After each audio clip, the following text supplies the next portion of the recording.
So the topic we have, there was two titles that were given out. Regardless, the topic is how to react when confronting a negative behavior. In the Chassidus, there's a discussion, and we'll soon see where the discussion plays out. It's a Mishnah in Pirkei Avos.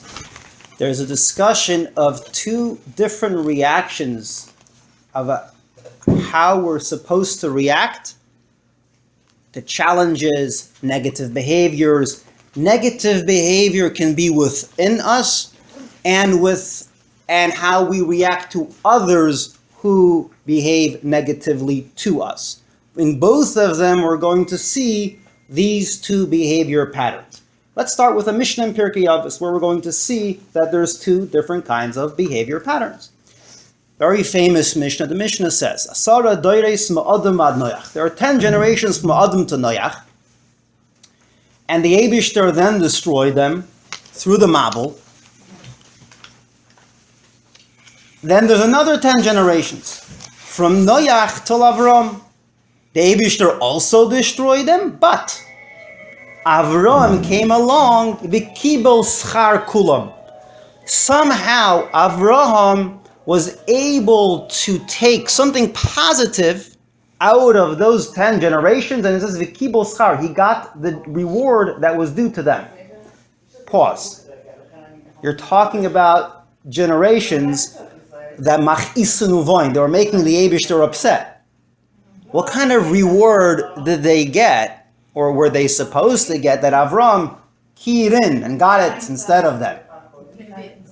Yeah, instead of them getting it, well, they were already over. So Avram somehow, leave the door open like this. It is okay. It is, but if you actually leave it... No, it's not ajar. No, but it's unlocked. Right, people don't realize that it's unlocked. So if you leave it a little bit open, then they just push it. Could it be that they're getting the reward that they should have gotten had they behaved? So this has to be, so why didn't Noach get the reward of the first 10 generations? In the first 10 generations, we say, destroy them. There is no good. There's a negativity within those 10 generations, and the way we respond is simply destroy them. The second 10 generations, we say, no, don't destroy them. Avram will come along and get their reward that was due to them. So there's two kinds of... So that's a few questions. Number one, what's the reward? If you look in point number one, two kinds of misbehaviors, right? So question number one we have in point number one on your thing. How is there reward for misbehavior? That's the first question we have. Number two, why differentiate between the two sets of 10? So that's the first question we have on this Mishnah, which is begging to be explained, is obviously there seems to be two kinds of negative behavior patterns. One which is between Adam till Noach, and that deserves a certain reaction. Destroy them. Second 10 generations between Noach and Avram, and that there is some kind of reward, which we don't understand. What kind of reward do you get for misbehaving? Usually you don't get rewards for misbehaving. That's quite an interesting phenomenon. And what we don't understand is what's the reward and why differentiate. But there's obviously a differentiation here between two kinds of negative behavior patterns. This is a clear Mishnah. Point two. This leads to a point in Tanya. In Tanya, there's a famous quote that this world is tachtoin she'ein tachtoin lamata mimenu. This is the lowest of the low. Even in English, we have a term, the lowest of the low. Can someone please tell me, why is it the lowest of the low? It can always get worse. Why is it the lowest of the low? What makes something the lowest of the low? You decide it's the lowest. No point. It can always get worse. Why is it the lowest of the low? At that point. No point of return. Well, soon will there be another one. Yeah. We say there's 4 worlds, and the lowest is this world. Well, tomorrow there'll be another one. Why can't there be another lower level? At what point do you define something as the lowest point? At a point of no return? What point is that? How do we define that? How do we describe that? That's the question. We'll see. Yeah, well, there's no longer. Karis is a punishment that we destroy. So that's the same. In other words, what you're saying is you destroy it. There's no way of but we have to It's irredeemable. describe. We have to define what it means, the lowest of the low.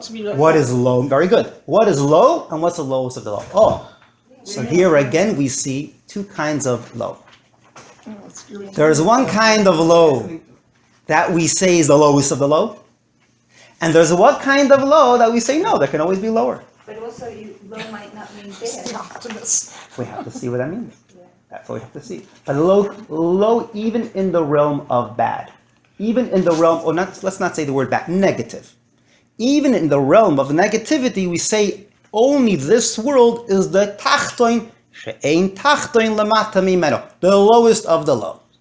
That has to be explained. Why?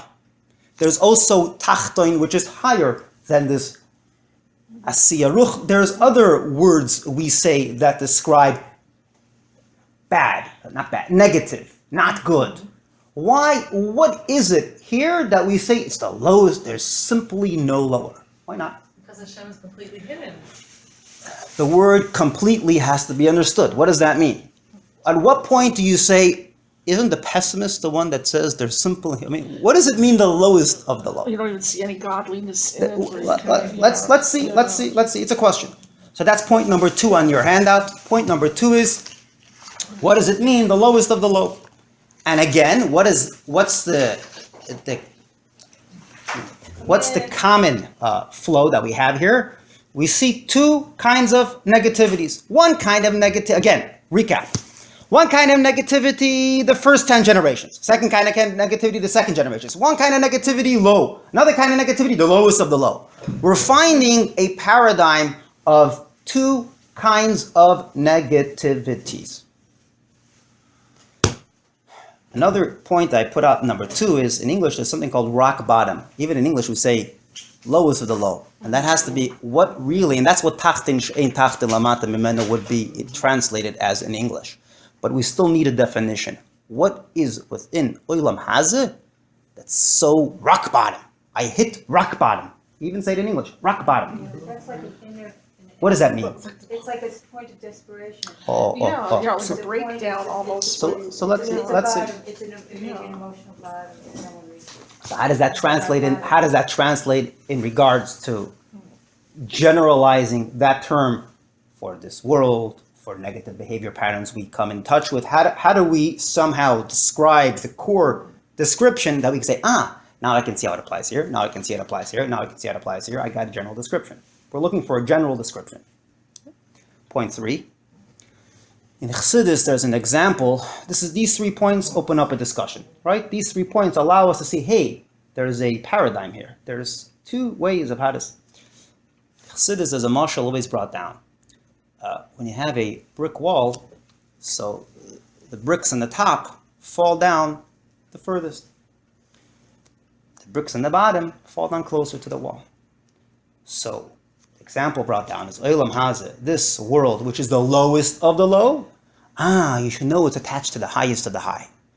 It's those bricks that came from the top of the wall that fall to the lowest of the low. Obviously, this is not just a cute mushal. There's a message here that somehow lowest of the low is attached to the highest of the high. What does that really mean? This is already going into some kind of cure, some kind of message within the lowest of the low. But these are all opening points that allow us to go into discussion. Okay, so there's a mimer of the Rebbe Rashab. And the Rebbe Rashab, if you want to see it in Hebrew, I'm not going to, it's the paper that has Taf Reish Pei on top. Paper that has, but you'll see it in the handles here. I'm just going to, there's an English handout. Please. It's okay. So I'm going to quote it outside. We're not going to read it inside. So the Maimer of the Rebbe Rashabi explains like this. There are 2 kinds of negative scenarios that a person can face, and these 2 scenarios are played out in these 2 sets of generations. There are Nesyonis and there are Birurim. there are challenges, and then there are moments of that are, the word birur comes from the word clarification. I know in English many people touch the word birurus, sparks, elevation. That's what we do, but the actual description, translation of the word birur is clarification. In other words, there are moments we need to clarify, and there are moments we just need to ignore. Nisyonis are moments we need to ignore. And let me play this out. Let me put this in my own words. Where are you in the handout? I'm now going to talk outside point 4. Let's discuss a little bit outside. So I'm going to follow the English handout. Let me. Nisyonis you ignore? I'm going to explain this. Let me give an example. There's a person who's speaking, let's say, and there are two kinds of questions people can ask. There's a paper on the back if you need to write. There's two kinds of questions people can ask. We have something called a heckler. What's a heckler? A person speaks and you have someone waving a flag, making noise, shouting, interrupting, right? So that's, or even they can ask a valid question, but the purpose of their question is not for an answer, but to stop you from speaking. To disrupt, yeah, to disrupt. So they could talk it. They're verbalizing a good question, but their point is they're not looking for an answer. Their point is to disrupt you. So you have two fellows. One fellow is asking a question, and one fellow who's called a heckler. What's the difference between the two in the sense of how we treat them, in the sense of how we're supposed to react? Seemingly on the surface, they're both challenging you. The person asking a question is saying you don't know what you're talking about. Essentially, you're explaining something and they're saying, well, 1 second, there's a contradicting point that I know of. Student. So on the surface, there's now a stumbling block on the message you're looking to convey. On the surface. The person who's a heckler, also on the surface, even more than that, as we'll see, is also a stumbling block to the message you're looking to convey. But if you look deeper, the question is begging for an answer. The person who's asking the question is really begging for an answer. You're actually going to gain when you clarify his question. He'll join you and think like you, so you now gained an asset through that moment of a challenge. You actually gain. Address the question, answer the question, clarify the problem. Clarifying the problem here is going to help you because this person will now think like you. You're now going to gain momentum. Your idea will spread. It's going to be a good thing for you. Now the heckler. Person giving a speech, right? Heckler is a ben adam mafgin, right? Mafgin is like demonstrating. A politician is giving a speech and someone's asking a good question about their past. That's simply there to put him in a bad light. It's a real question, but that's not their intention. So what are you going to do? A heckler is coming and they're making a rash. You're going to stop your speech. So let me hear. Maybe he has a point. That's exactly what he's waiting for. The moment you stop and you pay attention to the heckler, you bought into the problem. You created the problem. That's the problem. So it's better to have tweaks. So what do you do with a heckler? What do you do with moments of heckler? Moments that you're heckled. Moments that the disruption that's there doesn't have a good purpose within it. It's 100% meant to disrupt. Could you give an example in someone's life? Bill Clinton, Mrs. Clinton is giving a drasha, and someone is going to be there. No, not but she I'm is saying in Trump. someone's life that we should see. I'm going to give examples soon in life. Oh, okay. First, I want to give the paradigm, then we'll see how this plays out in life. I lost the ring today, and it costs quite some money.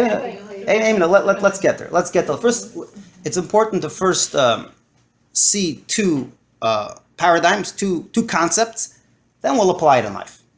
We'll apply it to our own life. So the first was? First one is I called question scenario. Birurun, clarification moments.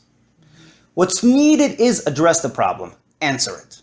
And we're soon going to see there's times by children that you have to answer, and there are times by children you have to ignore. There are times by adults within ourselves, certain urges we have that we have to answer and address, certain times we have to ignore. And it's not ignoring. The word is not ignoring. We're going to soon see what it means. And what's the purpose of it? So why do you have to ignore it? Why do I have it if I have to ignore it? The guy's got to be. So what's the purpose of it? Why was I born? We're going to soon get there. But first, let's get the paradigm. One more question about the heckler. What happens? The person giving the speech. What happens at the moment he's heckled? You know what he has? You know what he has to think? He has to think, am I going to stop my speech, or am I determined to really persevere? The moment you're heckled is the moment we're going to see how determined you are with your message. Till you were heckled, it was easy. The moment you're heckled is the moment you have to unleash inner strength and really see, is this really my kind of message? Forget it, I'm not interested. I make isn't, shalom. No, I really want to this is really my thing. So it did something to you. Moments of heckling allow us to see our inner strength. Moments of questions need answers, gain assets. Moments of heckling are amazing moments of inner strength that's expressed that we simply have not even consciously been aware of until those moments. Now, as an example of the heckler, he never realized he's such a determined message. No matter what, he's going to persevere and bring out his message. Let's soon see how this applies in life with moments that are... But doesn't the heckler do it to destroy the speaker? Yeah, but the speaker himself has now become aware in himself of a certain strength. Maybe he had that before, but now he expressed it. Now it was that no matter what he went through. There was a moment where he was taken aback. Oh, no. And then there was a moment he said, no. And he had that inner strength, and the message is not a message, it's him now. It's like he recognized this is simply something that the word is no matter what. Till then, it was a question of maybe not. Now it's no matter what. It's like you learn more from your enemies than from your friends because they bring out something that, maybe you gain insight. Right. So, yeah. Right, so we'll see. So 4 and 5. 4 and 5 is what we just explained. Number 4 is heckler versus question. As we go back in the handout, the English handout in front of you. Heckler versus question is nisyonos versus birurim, the same thing. Moments of questions is begging for an answer. What's a question? A question is begging for an answer. So it's not something that's looking to bury me, to destroy me. It's a moment that I have to answer, and guess what? If you'll answer it, you're going to gain an asset. The other person is going to agree. It's going to be amazing. It's going to be good. No, question. Look at number 4, right? There's substance that needs to be addressed. Point number 4. Heckler versus question. So the first point is a question is begging for an answer. The substance that needs to be addressed, there is a point in me answering. I have to address it. It's a good thing. It's a good thing. Validating a heckler, on the other hand, let me hear what he has to say. You're destroying yourself. That's simply a moment you're going to destroy yourself. You don't validate the person who's looking to destroy you unless you want to be destroyed. That's called self-destroying yourself. 5, heckler moments from the outside. We're talking now from the outside. We'll get to the inside soon. We'll get to how this plays out in our own life. You ignore him. Why? Because their objective is to destroy you. What, you're going to listen to someone who's looking to destroy you? You ignore him. What does it do to you? We'll see later. It brings out inner strengths.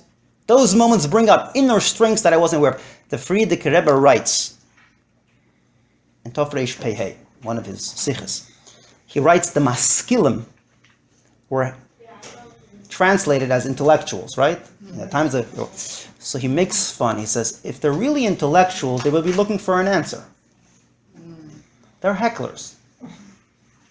They're not intellectuals. An intellectual wants to get an answer. They're hecklers. They're meant to ignore. Their kind of questions are heckler moments. There's a story that I like, that when I was giving over this concept, someone told me this was a personal story that happened with him. And it's a beautiful story that illustrates what happened. There's no more handouts. There's a story that illustrates this point of what a heckler means. Sure. Let me bring it out. So there was a fellow. Nice turnout. There was a fellow that was a principal. He's a Lubavitcher, and he was a principal in a Maryland school, in an urban public school. Urban public school, a African American public school. And he was there for 10 years. He did very well, to the extent that the NPR liberal news station interviewed him. Did well. It's quite an interesting phenomenon to have a white Hasidic Jew being a principal of an African American school. And he sat down and he spoke. During his conversation with this reporter, he mentions his passion for chinuch, education. It's very important, educating and bringing, use, and he has a passion. That's why he's a principal. He has a passion for it. He mentioned, but Derech Agav, if I wouldn't be here, they would be looting the city. But Derech, in the context of his mission, in the context of his passion. The next day, it's a true story. There was a headline in the paper. White principal says black kids are going to loot the city. That's someone who never looked for an answer. There is a concept of people who don't want an answer. Nisyonis, those are not people you can reckon with. Though that's not a question you're meant to answer because the person never meant for an answer. I never asked for an answer. Atkan. This is examples from the outside. The main purpose of this class is to go to the inside. So let's see how this plays out in life. What kind of moments in Nefesh HaAdam do we have that are nisyonis moments, where we're going to say we feel something, we gravitate towards somewhere, something, some kind of feeling, and we're going to call it a heckler. Somehow we don't have to address it. We do have to address it. There's usually common. Usually we tend to say in common English, if you feel something, chas v'sholem, to suppress it, chas v'sholem, to ignore it. You have to answer every single feeling. Here we're going to see that Rebbe takes this concept, which is a concept in Chassidus, a broad concept, birudim and nisyonis, and we'll see how this applies in our personal lives. This goes to point number 7. That's what we're holding at this point. Again, let me just review for all those that just came in the middle. We're holding point number 7. This is where the discussion starts.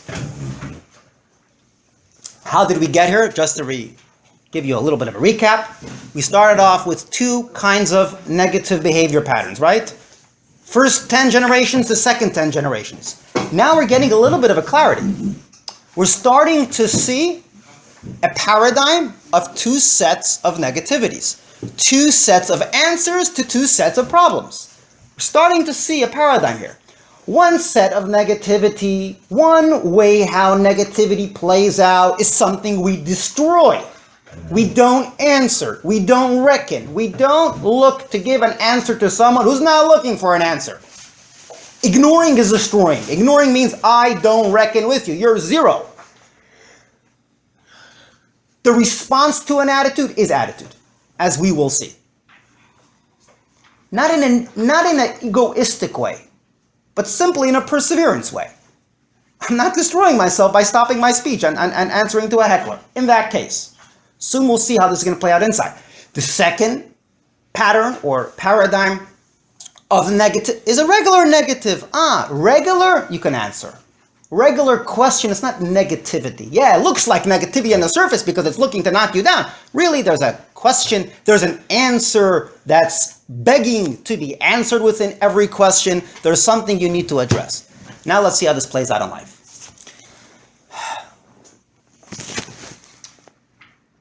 The Rambam writes, every single person has free choice. And there's a major question that's asked on this. We'll see how this connects to what we're talking about. We're all born with certain tendencies. The Rambam himself asked this question. Some people are born and they're prone to be kind. Naturally, they gravitate towards being kind. Some people are born with a harsher character, and they're not naturally gravitating to be kind as a feeling, not only as an act, as a feeling. Another example the Rambam gives is stinginess versus rachvus, versus an openness. So stingy is not just stingy as in spending. Stingy is a character. It's a way how a person expresses themselves. A person can be born and they're prone in a certain way how they express themselves. A person can be born a chachem, born prone to be more of a chacham. Responsibility, all the different midas that we have within ourselves, koiches, not only midas, also in seichel, and all the different areas how we express. Person is born with a certain tendency. So 1 second. How can you come along and tell me I have free choice? I'm not free. I'm born with a tendency. I'm born with a leaning towards a certain direction. I'm born leaning towards a certain destination. Destiny is already within my reach the moment I'm born. You're telling me I'm free of a destiny. I'm not free. I'm leaning towards a certain direction. This is a very big question the Rambam asks in the whole concept of free choice. Right? So what's the answer? The Rambam answers, and this has to be explained. The Rambam says like this.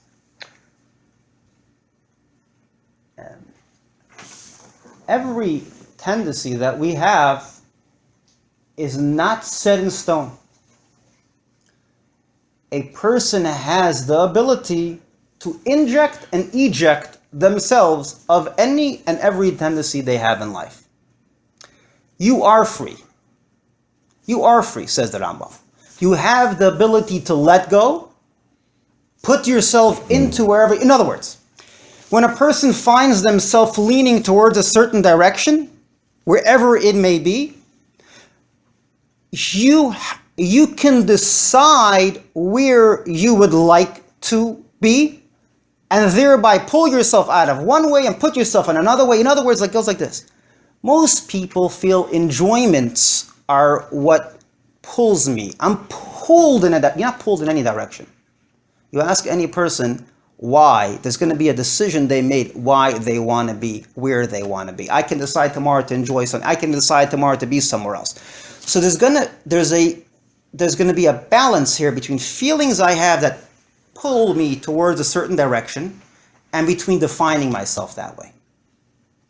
Not every feeling I have that pulls me towards a certain direction means that's how I am defined. That's not necessarily true. And we're going to see how this plays out. I chose a letter that's a little bit of an extreme letter. It's an extreme letter. You have it in your handout. I'm not going to read it inside yet.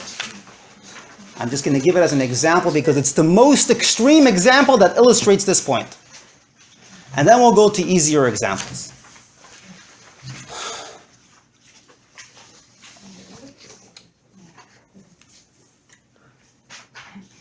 The letter of the Rebbe to a fellow who with alternative lifestyles.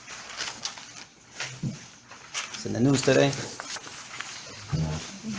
People talk a lot about it. There's a letter of the Rebbe here. I actually gave a copy. You can see it for yourself. It's in English. It's an English letter in your handout. But I'm going to say the point of the letter, and the Rebbe quotes the Rambam there. Let me explain outside.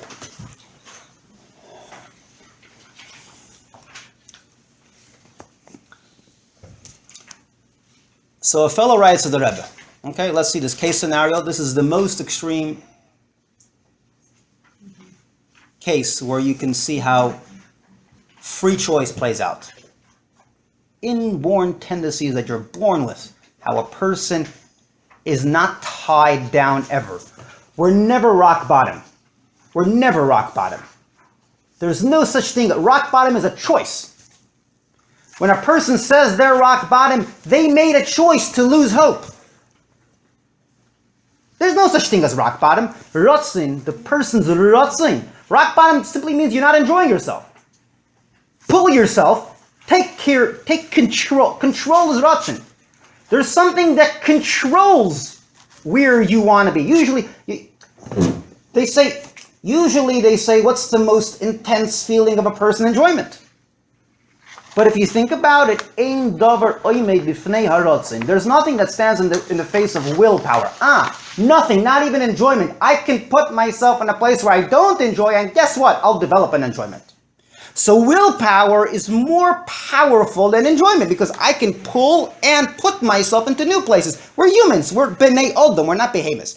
B'nei Odom have bechira. Chavshis means choice. Choice is where I want to put myself. Choice is not where I currently enjoy my current situation. Choice is where I put myself. So we're going to see how this plays out in the most extreme examples of even a case of alternative lifestyles. Right? So a person writes to the Rebbe, and he writes that he has this problem of alternative lifestyle, and he feels himself not feeling the way he should feel, right? So the Rebbe, first thing the Rebbe writes in the letter, it's in English. The Rebbe writes, this is something that can happen, but like every other kind of tendency a person has in life, where a person has the ability to put themselves somewhere else. To put it in the words I share with you. Put it in the words of the Rebbe. The first paragraph. Okay? First paragraph, the Rebbe sets the tone. It's an English letter, so you can see it inside. While all blessings come from David, from Hashem, a Jew is expected to do what's necessary in the natural order. So we're not talking about we're talking about beteva, what a person naturally has the ability to control, to change, to take themselves out and put themselves in. This is teva, nature. And first, third paragraph, sorry, yeah. In the matter of the said problem, you surely know that there are doctors and psychiatrists who treat it, and have been successful in many cases. The Rebbe says, I know of a number of cases of people who had this problem, but eventually overcame it. They're married and raised a family. While on this topic, I'd like to clear up a misconception. What's the first misconception? Then I'll explain it outside. Misconception means awareness. Misconception means how people think. We come to conclusions because of misconceptions. There's a major misconception that the Rebbe first thing throws out. This misconception lets some individuals into confusion and raw conclusions. You know when I lose hope? When I have a misconception. They're forcing me to lose hope because they're telling me there's no hope. That's what it means. If they tell me I'm stuck, this is who I am, they make me lose hope. If doctors tell me this is who I am, this is how I feel, they're making me lose hope. So the Rebbe writes it's a misconception. The misconception stems from the argument that since some individuals were born with this problem, it must be a natural thing. Hence, it cannot be designated as a wrong or a sin, and therefore, there's no need to do anything to change it. And that's a misconception, he says. That's saying like you don't have Bechira Chashis. Exactly. He brings a Bechira Chashis right afterwards. In other words, the Rebbe brings it like this. And he quotes the Rambam. He said, let me explain it outside. He said like this. Every situation a person finds themselves in, every feeling, we have to recognize and be aware of. I have the ability to choose where I want to be. The moment you tell someone you can't choose, the moment you tell someone this is who you are, there's two types in a natural. Natural means I feel something, so it's not artificial, but it's natural. It's a real feeling. In other words, natural means it's real. And there's natural as in this is who I am. It's two different words of natural. Yeah, you can have, it's nature. Nature, there is another example of natural. There's something called, the Rebbe actually quotes it here, kleptomania. I think that's it. Kleptomania. He says when people have, someone who is like kleptic hand, they have like a, they have a sticky hand. So, as a Yiddish doctor who says people come with kleptic hand, so he says kleptomania. Anyway, so the Rebbe brings this as an example. He said like this. The person can be born with many tendencies, with many ways how they express themselves naturally. Naturally meaning to say it's real. The real thing. They really feel in a certain way. Right? They really feel something. He gives one example. Another example he gives of pulling hair. Person, there's a word for it. Person pulls their So see, the Rebbe gives both. And there's one a Sicha in the same year, Purim. The Rebbe talks about this. And then there's a letter here where it's 2.5 pages in English, where the Rebbe gives both of these examples. And the Rebbe's like this: no one's going to come along and say, "Oh, you're born with klapadika hands, so you have a right to steal. You're born to pull out your hair, you pull out your hair. You're born with a teva to be a ka'ason, so you be a ka'ason. You be someone who's upset." No, we have the ability to let go. We have the ability to go out and come in. Now, obviously, this has to be explained. So I thought of an example, right? That's not so extreme that allows it to be explained. Okay? This is the example that I thought of. This is not in the Sikha, it's an example that I thought of. That illustrates what the Rebbe is trying to say. I was trying to think of an example that's not so heavy. So I was learning this, and my 5-year-old has fears. I thought I'll play it out with fears. Fears is a similar thing. Fear is a real feeling. So there's two kinds of fears, just like there's two kinds of negative. There's a fear of substance. A person did something to me, now I'm afraid. That's substance. Then there's a fear which is a narishkeit. It's a real, I think there's something under my bed. Right? Ever had that with children? I think there's something under the bed, they're scared of something. So look, according to this sikh, look how you can apply this. Child thinks there's something scary under the bed.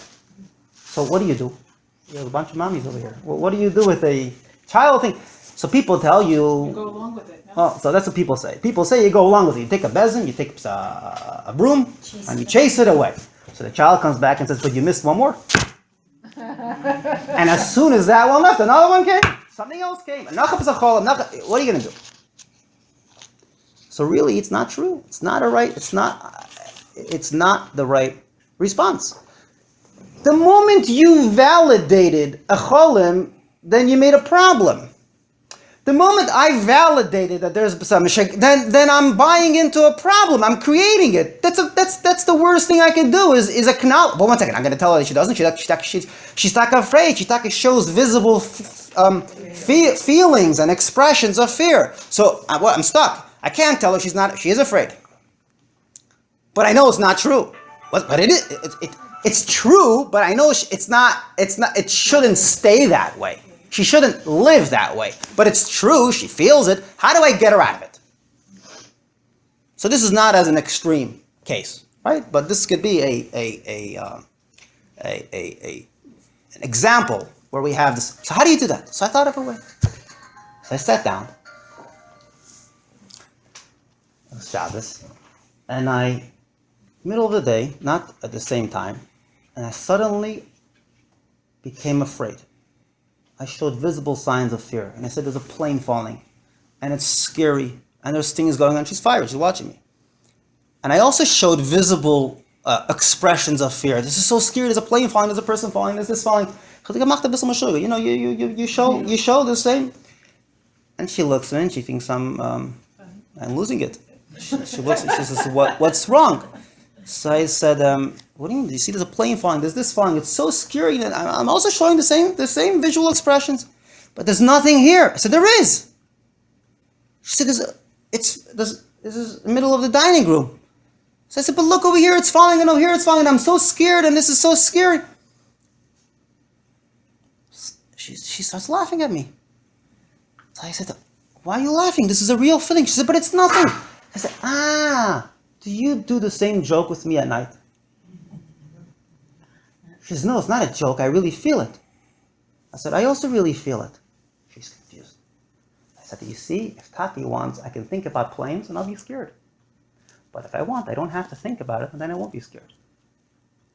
You decided to think about scary things at night. So you became scared. You're just like every other maidel in the world. You don't have to think about scary things to be scared. You don't have to think about, I can go out, I can go in. It's not the fear who I am, it's the fear who I decided to be. Even a child can get it. Did it change overnight? No, but there was an awareness. That moment there was an awareness. There was a The misconception that the Rebbe writes changed at that moment. The child thought she's different. But What Chayil is not like me. I'm a fearful person. No, you're not. You're just like everyone else. Maybe you're prone to be a little bit, for whatever reason, you're this, but you could let go. And the next day, that week we had a baby. So, I can think about good things. I can think about the baby, and that's gonna be happy moments. Oh yeah, exactly. Very good. You got it. You can think. You can think. You can think. You can think. You can decide where you want to be, and depending on that, you'll have a feeling accordingly. No, beautiful. So that's Bechira Chavshis. That's Rotzen. That's the idea of free choice, not pulled choice. So that's how to deal That's a heckler moment. That's a heckler It's moment. just a heck. Heckler moment is the mishigasin under the bed, or it's not real. Ignore it. Let go of it. You're more than it.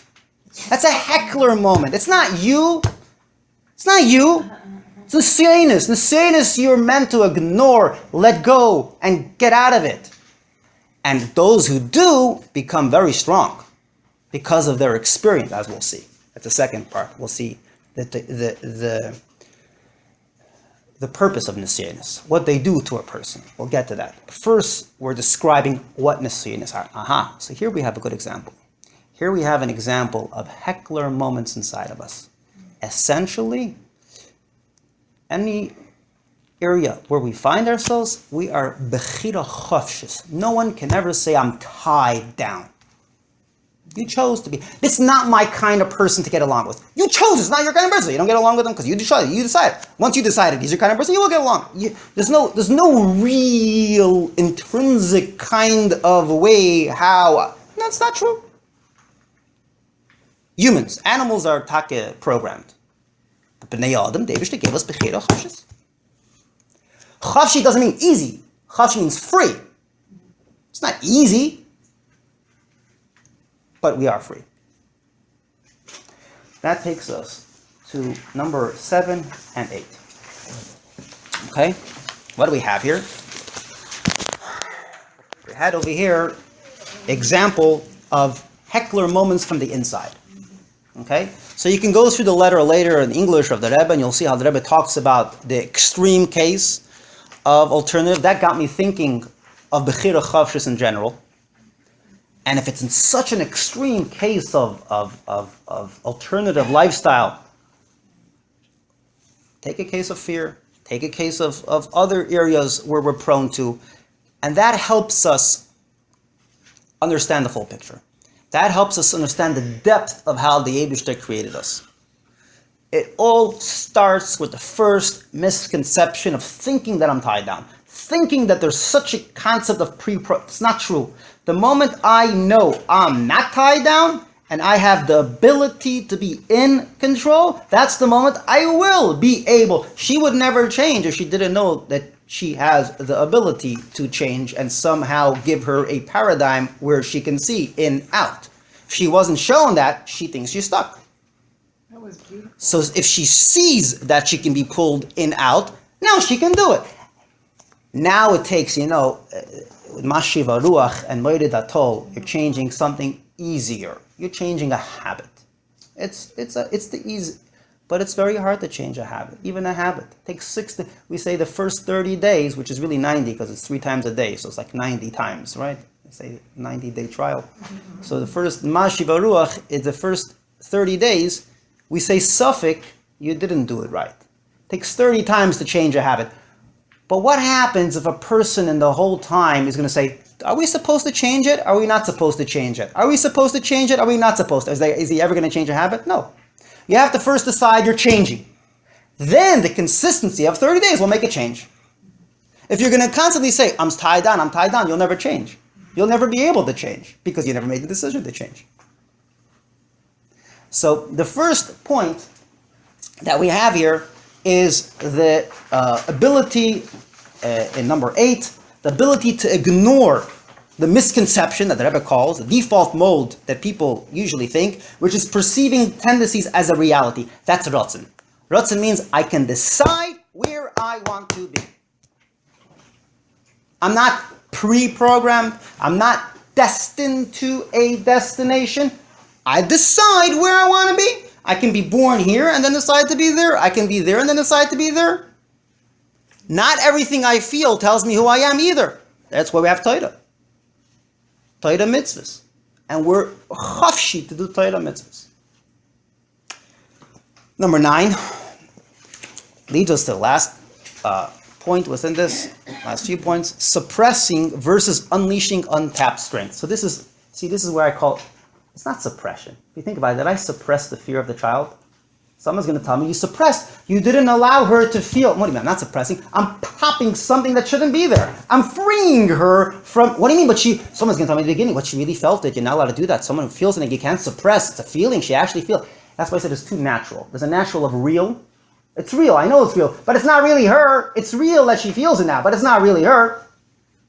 So I took away that real moment and I allowed her to be who she really is. She's a regular human being that she cannot be afraid of Mishigasim. And when I said Mishigasim, I don't mean to say it's artificial. I meant Mishigasim because she should not be tied down by that. So I put the line, we need to believe in ourselves beyond the self of the moment. That's what Ratzon is. You don't believe in where I am. You believe in the Eibishter put Eser, Kaychas, and Nefesh in every single person, and every single person has the ability to develop them and to put themselves wherever they want to be. That's Ratzon. Ratzon is willpower. Tainug is enjoyment. Enjoyment is where I currently enjoy. Ratzon is where I would like to be. The direction I will head to. Ratzon is in charge, not Tainug. So doesn't Ratzon bring to Tainug? Ratzon can bring to a new Tainug, to a new enjoyment. Now let's clarify the first 2 points that we had. Now we can see a flow here. What's rock bottom? Now we can understand what's really the term rock bottom is when you lose hope. When you feel pulled down. When you don't recognize the ability to go out of something. That's But really... people say when you hit Rock rock bottom is when they lost hope. Yeah, but that's when people first have the ability to go So when a person is rock bottom, what you need to do is exactly do what you did to the girl who has fear. Recognize this moment that your tie down is not you. It's a moment, but it's not you. It's a bottom, but it's not you. You are bigger than that moment. As we'll see, the Rebbe, there's a famous story where the person walks by the Rebbe and tells the Rebbe that he's engaged to a non-Jew. I said the story many times before, but it ties into here. And the Rebbe said he's jealous. He said, why are you jealous? So the Rebbe said, because, and this ties down to why me also. This ties down to the purpose of Nesianus, the purpose of what Nesianus do to me, of how there's an amazing key behind it. The Rebbe says, every challenge a person has in Nesianus is heckler, right? Nesianus is heckler moments that there's something else that's blocking me from being who I want to be. Just like the heckler blocks, the fear blocked me from being who I am. That's from the outside, this is from the inside. It's blocking me, I'm stuck. So this person also felt stuck in a different feeling. He was engaged to a non-Jew. He had a feeling, an attachment to a non-Jew. He feels stuck, blocked, right? What are you going to do to the person who feels attached to a non-Jew? So the Rebbe, what did the Rebbe answer? It's amazing chachma. What did the Rebbe do here? The Rebbe tells the person, I'm jealous. The Rebbe didn't tell him, I feel bad for you. What do you mean he's stuck? He feels that he loves the non-Jew. And what are you going to tell him? Don't love her? He does. He's in a real, tangible feeling that he feels is him. What do you want from me? He knows he shouldn't be. He knows he shouldn't, but this is who I am. So, He's but he says, this is who I am. I'm here. I'm stuck. This is what I am. Right? What did the Rebbe tell him? How did the Rebbe respond? Sometimes we see a story, but we don't understand what the Rebbe did here. The Rebbe expanded exactly like this mimer. He says, I'm jealous. What do you mean I'm jealous? So the person said, what do you mean I'm jealous? The Rebbe answered back. Every challenge a person faces in life, everyone has different challenges, different peklach. Why does one person have one challenge and another person have another challenge? Because challenges, and here the word challenge is heckler moments, right? These moments, why does the Eibishter give them to specific individuals? Because it's moments that are allowing me to develop inner strength within me that I didn't. I'll give you a few examples in a second. that I didn't have until now, and those moments are designed and tailored, customized for me, only because of my hidden strengths that I can bring out because of those challenges. Someone else would be buried from them. But the Eibishter gave it to me, and gave mine to me, and yours to yours, because mine are there for me to bring out certain... Dayir Sharm started that way, right? Bayin Oilim started that way, from those kind of moments. And everybody looks back and says certain strengths that they have, any strength that any person has, comes from those kinds of moments. Because heckler moments are there for us to gain strength. In the Lashon of Chassidus, koichos atzmim are developed in those moments. Inner strengths that are not usually consciously felt are forced to come to surface. And a person becomes so much stronger in those moments. So the Eibishter gives us those moments in order for us to be able to develop those hidden strengths. So the Rebbe turns around to this person, I'm jealous of the hidden strengths that you have. I don't have them because I was never faced with those challenges. Is it easy? Does it always happen that But- way? but- Reveals hidden strengths? Then if that's the case, then we really shouldn't ever... It doesn't make it easier. If the purpose, as you said, is to develop hidden strengths. So with Chaira, after Nisayan, a person should really, like maybe they can get knocked down, but you know those things that get knocked down, they come flying back up, you know those in my gas station, they have those things. Yeah. So the Chaira, a person should really get up and be even stronger. Then where does that come in, the idea of getting back? Let me ask you like this. When you go to a doctor, you go to a doctor who graduated Ivy League college, or you go to a doctor who has experience? Experience. Why? Experience. Ivy League college is a freshman or a regular college with 20 years of experience. What? That he finished. He finished Ivy League college, but he's a fresh doctor. He's first year practice. You want your experience though. It's like there was a story once in one of the Sikhs that ever writes, a moil should be someone who's experienced. It's not so important that he's a... In other words, if you have a question between a moil who's a big lamdan or a moil who's pashut experienced. So experienced moil is what you need. But regardless, what's the point? Why am I telling you that? You know why I'm telling you that? Why am I giving you that example? There's a few points that I want you to... Experience means you faced it and you overcome it. That's what the word experience means. When you say to someone, they had experience in this area, what does experience mean? The Eibishter put us down in this world that we should have experience. Malachim don't have experience. Famous Gemara. This is one of the pointers I showed you inside. The Eibishter by Matan Torah, we just came from Shavuos, the Eibishter by Matan Torah, the Eibishter, the Malachim said, hey, give us the Torah. So the Eibishter said, go to Moshe Rabbeinu. Moshe Rabbeinu answers and says, hey, do you have a Yetzer Hara? L'Mitzrayim yaraditim, did he go to Mitzrayim? They said, no. Can't get the Torah. 1 second. The Malachim didn't look into the book they want to get before they asked. They didn't know it says L'Mitzrayim. They didn't know that. They didn't. What did they not know that they were answered? They know it says that Asher Haitzaysicha Me'eretz Mitzrayim. And why did the Eibishter need Moshe Rabbeinu to answer? Why couldn't he answer straight away? The Rebbe asks this question, and the Rebbe answers. Mitzrayim, there's two kinds of lows. There's a heckler moment of low, and there's a regular lows. The Eibishter gave the Torah for our kind of low. The Malachim thought they also have lows, so we can also get Torah to help us go up. The Eibishter said, no, you're missing the point. I'm looking for the low like the Yidden experience down here. Look at Moshe Rabbeinu. He's the ultimate person, he's a basar v'adam, and look what he did down here. We're looking for people who actually have that experience of being down here and changing. That's the kind of experience I'm looking for. The Mitzrayim of the lowest of the low is what I'm looking for. You guys don't have that. They backed off.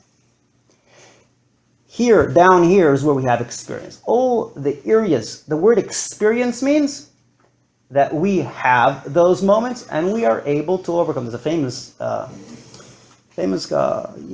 Maisala, two Yidalach, you all know the story. Two Yidalach that meet each other, each one has their pekel, right? Each one shares their, what's going on by me. All the Yidden, whenever they meet, they always like to krachts.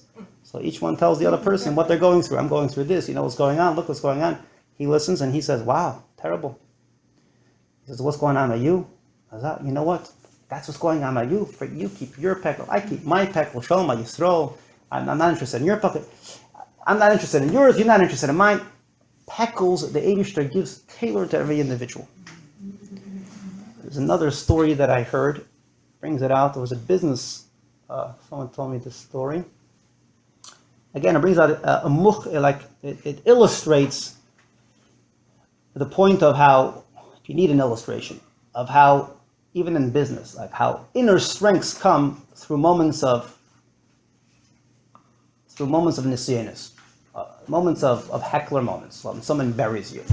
So there was a shoe company in Europe that had like a designer shoe, and then China comes along and puts out the shoe. They're going to go out of business, right? They make the shoe third of the price. They came with a chap. You see, when you're buried, you're forced to go back to the drawing board. There's a vart here. When you're on cruise, you don't think of decisions. But when you're pushed against the wall, you have to rethink. That's ratzon. That's direction. You don't Azeda Teva, that's the nature of people. We don't rethink until we're pushed against the wall. So nisyonos are meant to push us to rethink. So in the business, they rethought. They went back to the drawing board. They came up with a better plan. They went into the retailer stores and had people who came in, had them design it on the spot, like exactly for your foot. That you can't do in China. Because it's meant for the people that actually come in. And that model made more money than the other one. So they ended up thinking, the people in China, because, this pushed them. Pushed them. The word is pushed. Nisyonos push. When we look at nisyonos as pushing us to further help us, that's key, the awareness. You see, the awareness of how we perceive things that come into our life. Who put it in our life? The Eibishter. That's nisyon. Birudim is something else. Birudim is simply the day-to-day interactions we have. A person eats, a person conducts business, a person does the things they do in a day-to-day life. So you're eating Shabbos food, it becomes holy. That's questions and answer kind of thing. It's not looking to develop inner strengths. It's looking to purify the things that's a different story. So there's two paradigms here. One paradigm of ignoring and develop inner strength. And one paradigm of answer it and gain an asset. These are the two things from the outside and from the inside. We find both of them. Let me show it to you outside. Can you give an example of real life birudim? Real life with birudim. Person is in business, and person feels they can't close. And we spoke about these things in other examples. Person feels that they can't. Person conducts business like a mensch, like a yid up here, without any kind of cutting corners. So before they went into business, they thought in business you have to cut corners. Let's say a person come, right? They realize it's not true. Even in business, you can keep clear. You can be successful without cutting, without lying and cheating, right? So till now, before you had that question, you thought Torah mitzvah is only for business. It's a different area. Over there, you can't have Torah mitzvah. It's not true. You can have it over there. I thought I have to dress differently in a business because I have to mix in. Not true. I can be the way I am and be successful too. I thought I have to eat in a not kosher restaurant because if not, I'm not true. I can eat in a kosher restaurant and be successful. Now, have them come to my meeting. These are all simple. I can be like I am there. I can be like I am there. It's not major. And then what happens is business is also a Jew. This is also a Jew. I'm now clarifying. Business can also be a regular Jew. Here I can also. You're clarifying. You're extending the realm of kedusha to business too. That's what you're doing in business. You're not gaining inner. It's not. The purpose there is not a heckler moment. Heckler moments are specifically to gain inner. I'm stuck. And that's where you gain inner strength. Some people, that is a heckler moment for them. But in a general idea, it's not. Let me show it to you inside. That takes us to 13. So why me? Even in the letter, the Rebbe actually uses the word why me. The Rebbe asks in the letter of Alternative Lifestyle, you'll see in one of the paragraphs of the letter, The Rebbe says, you're going to ask, why me? Why did the Eibishter create me that way? So the Rebbe says, this is not a question only to you. It's a question to all the nisyanis we have in life. And no human can answer that. But one thing I will tell you, that things that were given to you have the ability to change. So the why me shouldn't in any way infringe upon the control you do have.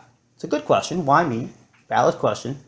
But realize that you do have the ability to change. And if it was given to you, that means you for sure, because that's why it was given to you, because you have those strengths. So he puts it into the whole bundle of the old and the sinners we have as why me. He doesn't differentiate between the two. He puts I put 4 examples. Habits, fear. In 8, I put 4 examples. Put example of lifestyle, right? ABC. I'm just. Habits, fear, lifestyle. And there was another example. Someone else told me another example that he had a And relative. you wrote addiction. Addiction. Someone else, because that's another. I will give you this class somewhere else. And someone told me they had an example. They had a relative who was an addict. Same Nukud of Ratzin. There's a whole mimer in Samach Vav. About Taf addiction. Reish Samach Vav of Ratzin and Tainuk. Going back and forth, maybe we'll do it differently. Back and forth, what's more driving? In English, it would be direction versus enjoyment.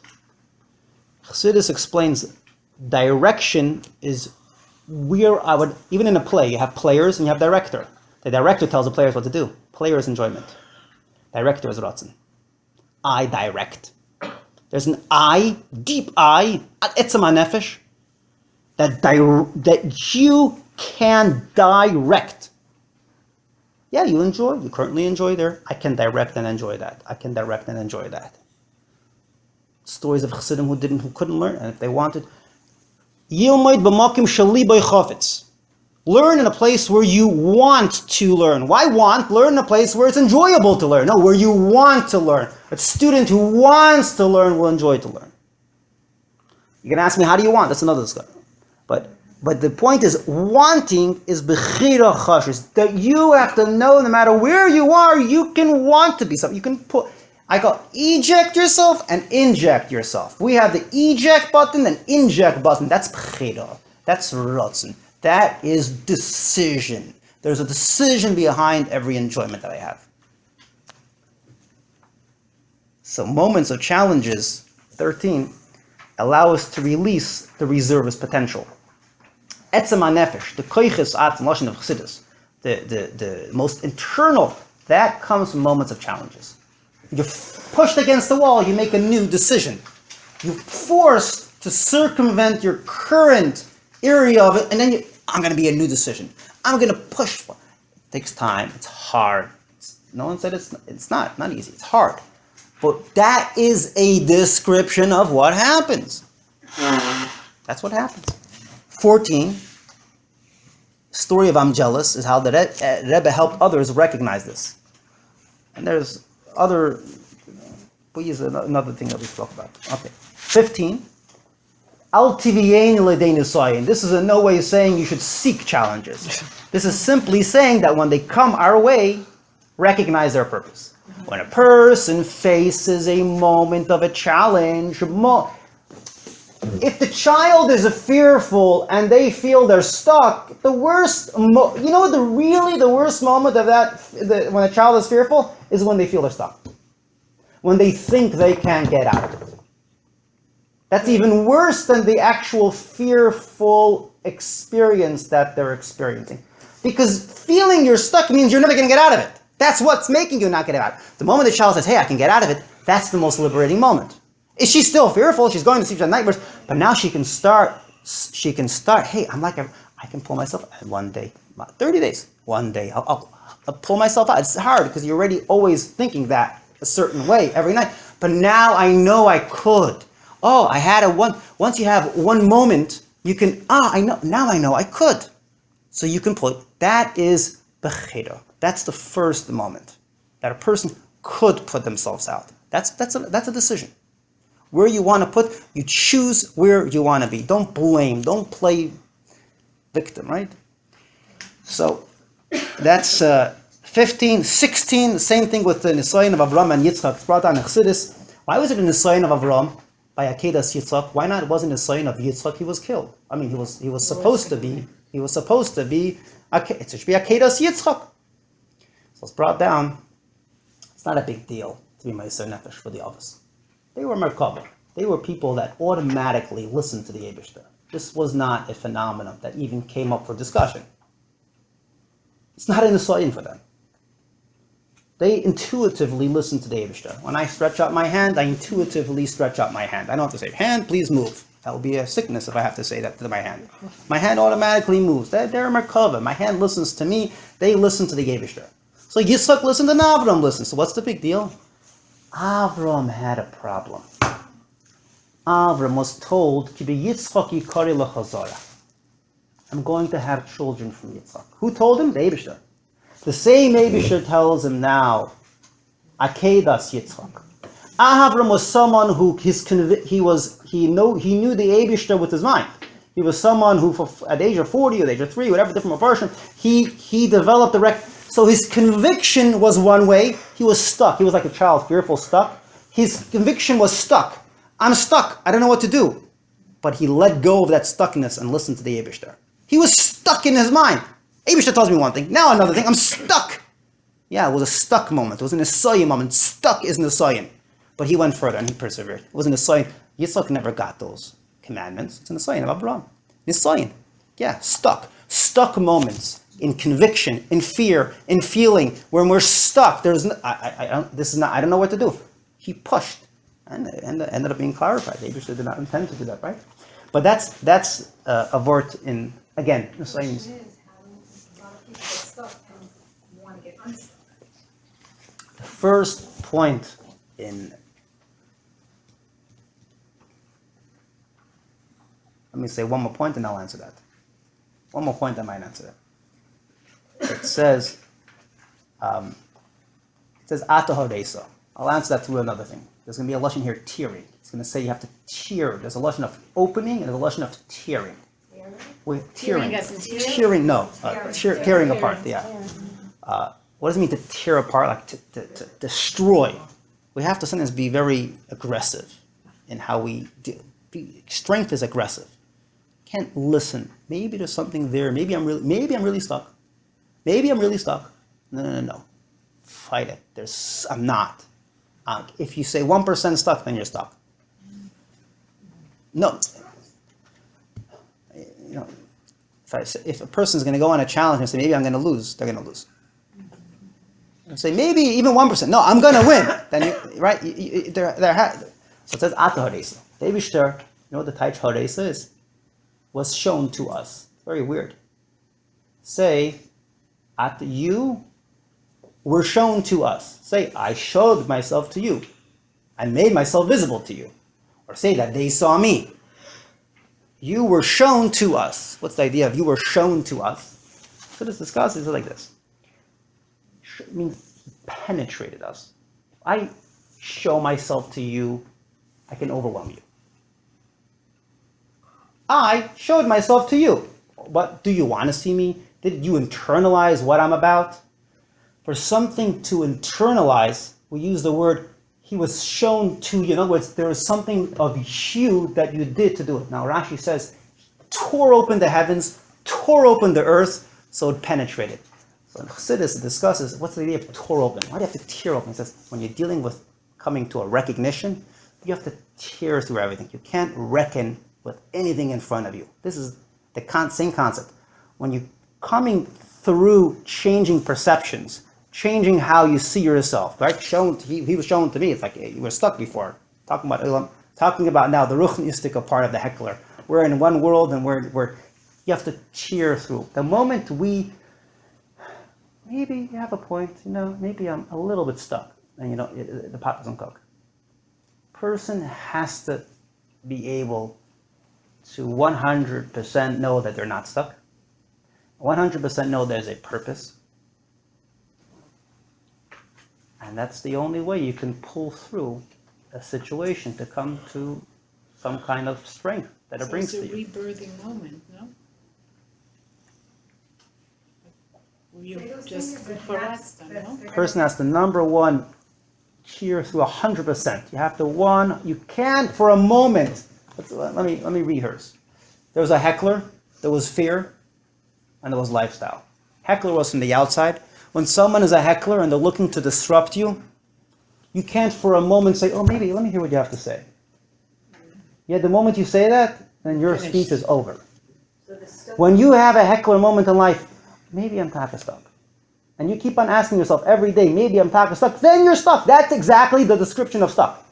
The description of stuck is not necessarily losing hope. The description of stuck is saying, maybe I taka lost hope. Why would you think you maybe lost hope? Why? Why think maybe I lost hope? The word maybe is suffix amalek, right? The word maybe, that is poison. No, there's no such thing as a human losing hope. The child says, maybe I'm taka different than everybody else. I'm a fearful person. That's a problem. I'm different. Everybody else doesn't. I have fears. Maybe. They also think maybe. No, they have to know they're 100% like everyone else. That moment of I'm 100% like everyone else, that's the moment they can let go of this side. They're not tied down. Absolutely not. They're not different than anyone else. I'm born that way, but I'm not tied down. I'm born that way, but I'm not tied down. There's something called development. Right? Development is avodah. There's something called working on something. Not everything is born. There's something called developing talent. Something, that's everything, right? The first moment is 100%. Can't be and the second thing is persevering through those. It takes 30 days of Moed Atol. That's not 30 days it takes to change a habit. It doesn't, just because you're aware, doesn't mean tomorrow you're not going to fall into the same. And then there could be a moment of pulling out. So what did you say about 60? Why did you say 60? It's because it's 30 days, but every day you say Moed Atol 3 times. It's not halacha, right? Say Moed Atol, so it's really 90. Those are also shots. No, I'm saying you're saying, no, I'm saying it's 30 days, Moed Atol. From Rebbe Melech Milijan takes 40 days. To what? If you want to introduce into something a new habit, to ingrain it. He says 40 days? 40 days, yeah. The little Kvittel says 40 times, not 40 days, 40 times. I don't know. I know the Moed Atol is 3 times a day, and halacha tells us that you can't, until you finish 30 days, then you can't claim that you changed the habit. So I don't know. I'm just taking this from the halacha. I don't know. Is it 30 days? So now let me just finish the last one. Is it 30 days? It's 30 days, and I'm just quoting. I'm taking a case from halacha. Instead of I'm just describing what it is. It's 30 days, 3 times a day, and halacha says that's when the habit changes. It's 90 times. So it's 90 times within 30 days. I mean that's just I'm just teaching it. So what did we learn? We finished with the last point. We started off with a Mishnah, so we get the whole flow. The Mishnah had 2 kinds of 10 generations. One kind of 10 generations you destroyed, Adam to Noach. Second set of 10 generations, Kibul Schar Kulam. Now we're understanding it. There's good, there's something there to address, to answer, to take out of it. There's 2 kinds of negativity, there's 2 kinds of problems, 2 kinds of challenges you face. One of them, we say, are heckler moments. You destroy them. You don't allow them to define you. Don't answer. Don't even reckon. Don't give a chesh. There's nothing. Ignore. It's not you. Whether it's from the outside, whether it's from the inside, destroy. Suppress, if you wish. It's not really suppress because essentially it's not me, but it is a real feeling that you're taking away. Talk to the person who has that fear. They feel like it's not nice of you not to feel what I feel. This is really, but that's what we say, and that's a real thing, and we see that in our life. And the second area we say is no, these are areas where we have to address. In the second area, I would say if there's a reason there, someone hit me and now I'm afraid. So talk to me, not everyone, there's something you have to address it. There's a real, not everyone hits, understand, there's something to address. It's not a baloney, it's not a, first one was, so there's 2 sets, that's Kibbutz Schar Kulam, that's the second set. And that takes us to the 2 kinds of tachton. We said there's 2 kinds of lows, low of low and low. Low of low is when you lose hope. Low of low is when you feel destroyed. You know what? Those moments you have to let go of. And that takes us also to the example of the rocks. Why is the low of the low tied to the high of the high? It brings out the inner strengths we have. And those are the inner strengths that come out from moments of challenges. So that answers the first 3 questions based on this Mishnah. So now we see how Chassidus takes Birurim, Nisyanis, takes us in life and how we deal with ourselves, how other scenarios come towards us. We didn't really talk about from the outside. We talked mainly about from the inside. Mirza Hashem, we'll get to the outside at a different time. Finish with that.